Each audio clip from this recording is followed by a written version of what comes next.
Isang napakahalagang paksa na may malaking epekto sa ating lipunan, ang tinatawag na digital divide o agwat ng digital. Sa panahon ngayon kung saan ang teknolohiya at impormasyon ay nagiging pangunahing bahagi ng ating pang-araw-araw na buhay, mahalaga na maunawaan natin kung ano ang digital divide at paano ito nakakaapekto sa iba't ibang sektor ng ating komunidad.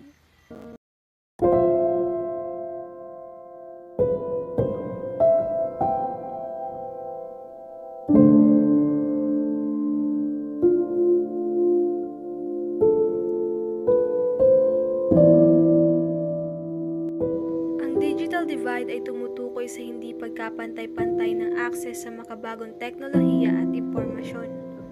Ito ay hindi lamang tungkol sa pagkakaroon ng mga gadget tulad ng smartphones o computers, kundi pati na rin sa kakayahang gamitin ang mga ito upang makakuha ng impormasyon na makikipag-ugnayan at lumahok sa mga aktibidad na nangangailangan ng internet.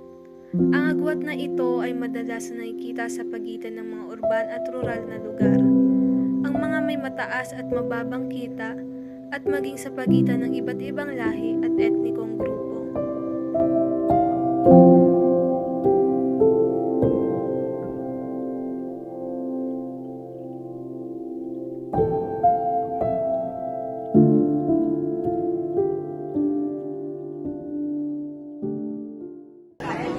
Uy, nakita mo ba yung assignment natin sa ITERA? Ano yun? Pwede ko bang malaman? Wala ka bang cellphone? Wala eh. Scholar lang kasi ko dito sa tapos pa kami. Gusto mo pa hiramin ka na? Sige, pwede ko naman.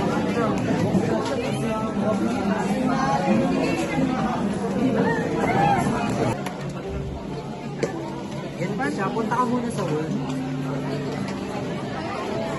Tapos pindutin mo yung edit. Hindi mo ngayon pang file.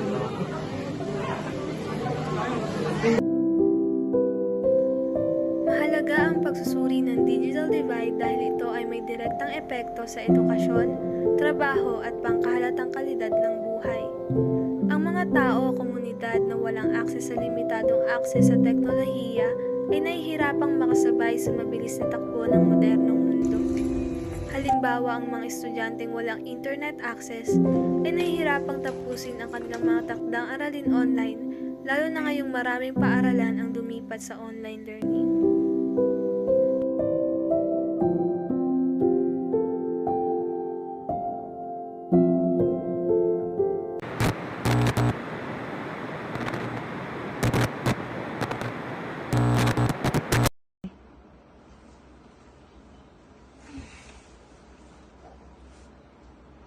Hala, may online class pala ako.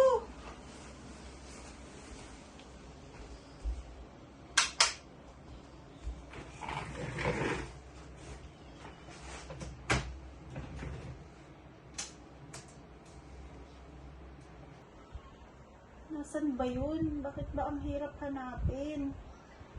Hirap naman makisabay sa henerasyon ngayon.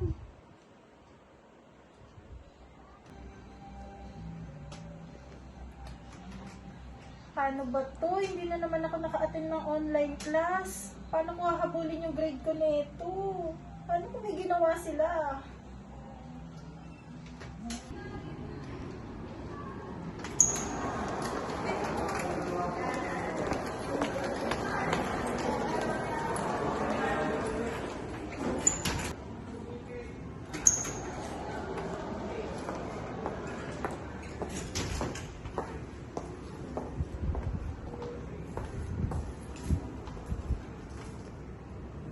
Okay guys, that's the lessons for today. Hope you learned something and hope you guys learned also about our online class meeting yesterday.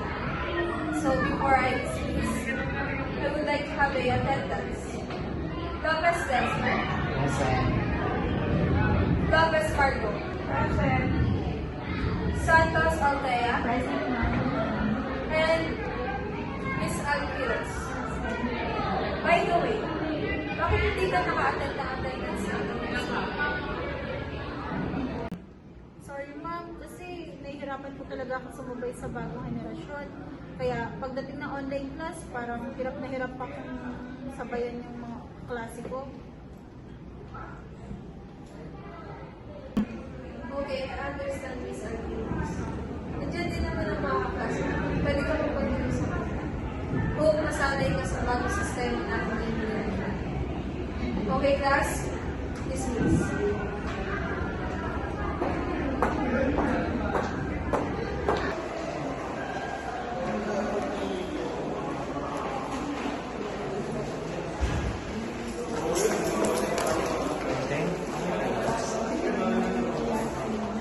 Parang na sa library. Gusto mo tulungan ka namin? Dito ka pupunta, tapos may makikita kang mga ganyan. For example, ganyan, assignment. Malalaman mo kung may assignment ka. Upang matugunan ang issue ng digital divide, ay kinakailangan ng sama-samang pagsisikap mula sa gobyerno, pribadong sektor at komunidad. Ang pagbibigay ng madaling access sa internet at teknolohiya ay isang hakbang patungo sa pagbabawas ng agwat na ito. Gayon din, mahalaga ring itaguyod ang digital literacy upang matulungan ang lahat, lalo na ang mga nasa laylayan na magamit ng epektibo ang teknolohiya.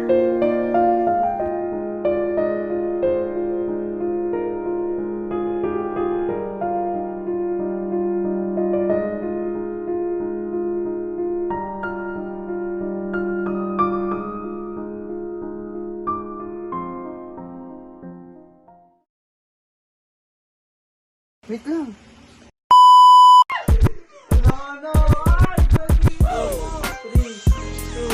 Ultimate sa kalat yan. Nice! Apat na, uy! Isa na lang! Huwag ka magulong! Ate, kaya! Push, push, push! Huwag ka